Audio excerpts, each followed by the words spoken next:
Praise the Lord. இயேசுவின் ரத்தம் ஜெயம். தினமும் இயேசு நிகழ்ச்சிக்கு உங்களை கர்த்தராகிய இயேசு கிறிஸ்துவின் நாமத்தில் வரவேற்கிறேன். செய்தியின் தலைப்பு: புதுப்பிக்கப்பட்ட மனதில் அற்புதங்கள் தொடர்கின்றன. ஆதார வசனம் மத்தேயு 14ஆம் அதிகாரம் 28 மற்றும் 31வது வசனம். வசனம் 28. பேதுரு அவரை நோக்கி, ஆண்டவரே, நீரேயானால் நான் ஜலத்தின் மேல் நடந்து உம்மிடத்தில் வர கட்டளையிடும் என்றார். 31வது வசனம். உடனே இயேசு கையை நீட்டி அவனை பிடித்து, அற்ப விசுவாசியே, ஏன் சந்தேகப்பட்டாய் என்றார். இது வசனங்கள்.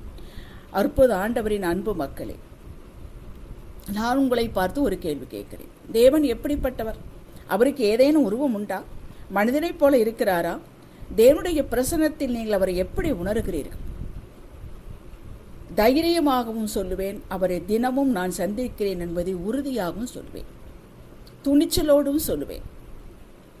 நீங்கள் இந்த வசனத்தின் இந்த செய்தியின் இறுதியில் இது புரிந்து கொள்வீர்கள். தேவன் சிந்தனை அல்லது நினைவை போல் இருக்கிறார்.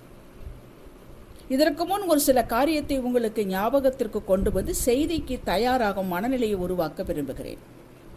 நாம் இயேசுவை சொந்த இரட்சகராக ஏற்றுக்கொண்ட போது நமது ஆவி மறுபடி பிறந்தது. சொல்லப்போனால் உயிர்ப்பிக்கப்பட்டது. தேவ ஆவியானவர், தேவனுடைய ஜீவன் நம்மில் அப்போதே ஊற்றப்படுவதால் உங்களுடைய ஆத்துமா நித்திய ஜீவனை பெறுகிறது. ஆனால் உங்களுடைய சிந்தனையும் மனதும் மறுபடியும் பிறந்த அனுபவத்தின் மூலம் புதுப்பிக்கப்பட வேண்டும். அதாவது புதிய அற்புத வாழ்விற்கு இவைகள் மாற்றப்பட வேண்டும். புதிய வாழ்வு எல்லாவற்றையும் புதிதாக்கிறது. எல்லாவற்றையும் புதிதாகின என்று சொன்னார் அவர்.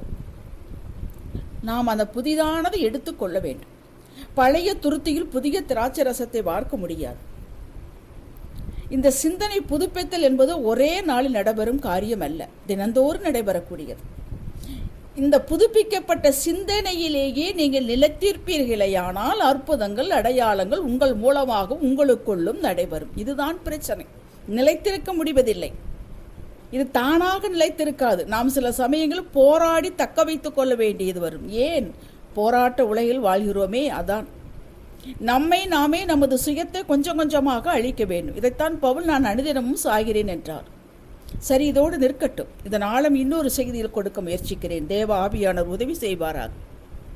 உங்கள் சிந்தனை பிற்போக்காய் இல்லாமல் முற்போக்கு சிந்தனையாய் இருக்க வேண்டும். பேதுருவை வைத்து இதை விளக்குகிறேன். பேதுரு எப்போதுமே அவன் நினைப்பதற்கு முன்பே பேசிவிடும் பழக்கமுடையவன், உணர்ச்சி வசப்பட்டவன். ஆனால் அவனுக்கு துணிச்சல் இருந்தது, நல்ல இருதயம். ஆகவே இயேசு பேதுருவை பயன்படுத்தினார். இனி கவனமாய் கேளுங்கள். இயேசு அவனை தன்னிடம் வரும்படி சொன்னார். இயேசு கடலின் தண்ணீர் மேல் நிற்கிறார். வா, நான் நீரேயானால் என்னை வா, நான் நடக்க சொல்லுகிறேன் என்று இவன் கேட்கிறார். வர கட்டளையிடும் என்கிறான். அவர் வா என்கிறார். இந்த கட்டளையை பெற்றதுமே அவன் சிந்தனை புதுப்பிக்கப்பட்டது. முற்போக்காய் சிந்தித்தான். பேதுரு தன்னால் தண்ணீர் மேல் நடக்க முடியும் என நம்பவில்லை. ஆனால் சிந்தனையை முற்றிலும் புதுப்பித்துக் கொண்டு தண்ணீர் மேல் நடப்பதாக சிந்தித்து பார்த்து அதன்படியே படகிலிருந்து இறங்கி தண்ணீர் மேல் நடந்தான்.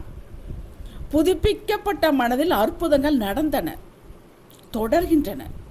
ஆனால் அவன் சுற்றியும் பார்த்தபோது இருளையும் வலிய அலைகளின் பார்த்தபோது பயந்து மனதிலே பழைய நிலைக்கு திரும்பிவிட்டான். ஐயோ, நான் மனிதன் தானே, எப்படி தண்ணீரில் நடக்க முடியும்? நான் மீன் அல்லவே, ஆனால் நடக்கிறேன். இது சாத்தியமானதல்ல, இது தவறானதே, என்னால் தண்ணீர் மேல் எப்படி நடக்க முடியாதே என்று அவன் நினைத்த போது அவன் சிந்தனையை மாறிவிட்டது. உடனே அவன் மூழ்கத் துவங்கினான். தேவ வார்த்தையை பெற்றுக்கொண்டு சிந்தனையை நாம் புதுப்பித்தால் பேதுரு தண்ணீர் மேல் நடந்தான்.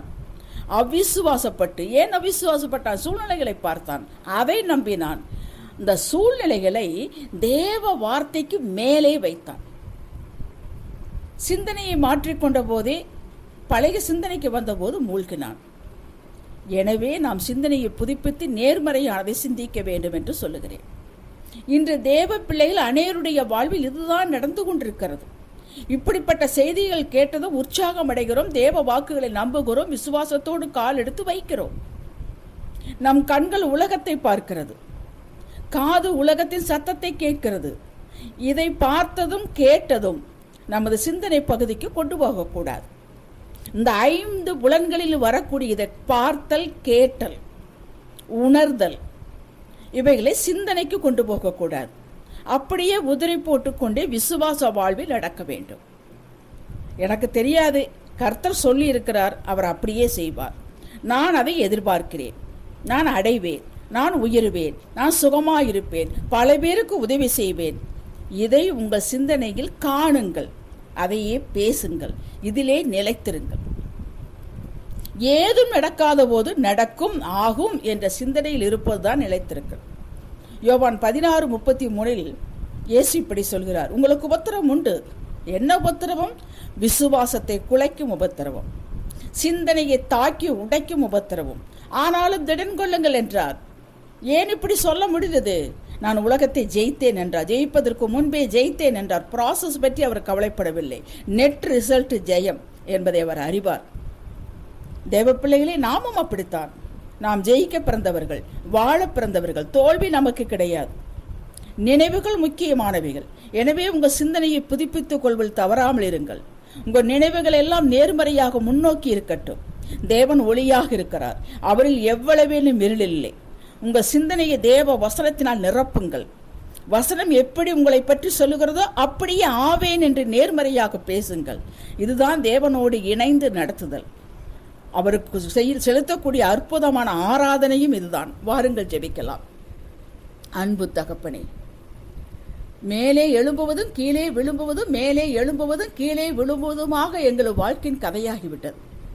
பிடித்துக் கொள்கிறோம், நம்புகிறோம், ஜெபிக்கிறோம், எதிர்பார்க்கிறோம், மறுநாள் கீழே விழுகிறோம்.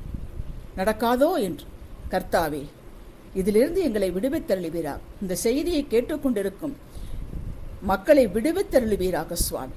ஒரே நிலையில் நிலைத்திருக்க கிருபை தருவீராக. தாவீது சொன்னது போல எங்கள் ஆத்துமாவை பால் மறந்த குழந்தையை போல அடக்கி அமர வைக்க கிருபை தருவீராக. இந்த பலவீனம் நீங்கி போகட்டும் தகப்பனே. ஒரே வைராக்கியமாக, துணிச்சலாக உம்முடைய வார்த்தை ஏற்றுக்கொண்டு அதன்படி நடக்கும் என்று விசுவாசத்தில் உறுதியாயிருக்கும் உம்முடைய பலனும் கிருபை எங்களுக்கு தேவையாண்டவரே. பவுலுக்கு நீ சொன்னீரே, என் கிருபை உனக்கு போதும், பலவீனத்தின் பலன் பூரணமாய் விளங்கும் என்று சொன்னீரே. அதே வார்த்தை இன்று எங்களுக்கு நாங்கள் எடுத்துக்கொள்கிறோம், எங்களதாக்கிக் கொள்கிறோம் கர்த்தாவே.